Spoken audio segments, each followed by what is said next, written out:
Hi Leute, heute reduzieren wir die Leistung einer Ducati 998. Dazu lösen wir zunächst einmal die beiden Schrauben, die die Griffschalen zusammenhalten. Jetzt können wir den oberen Teil der Griffschale bereits abnehmen und legen den Gaszug frei.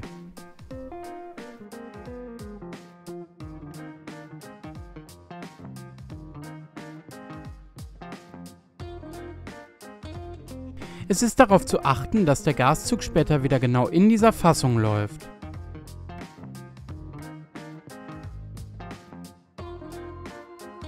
Wir nehmen den Limiter zur Hand, der verfügt über eine offene und eine geschlitzte Seite und setzen ihn so über den Gaszug.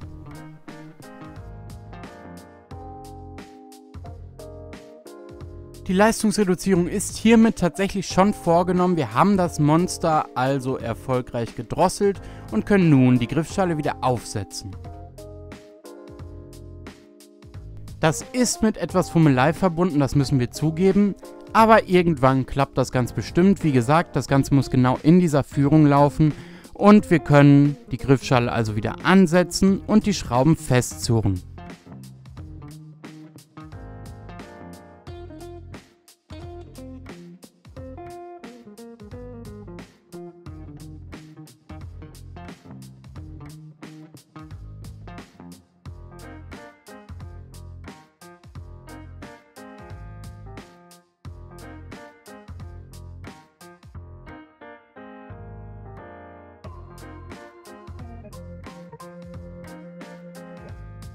Sobald das getan ist, merken wir auch schon, dass der Gasweg deutlich reduziert ist, bei diesem Motorrad wirklich sehr stark, und damit sind wir auf den A2 zulässigen PS angelangt.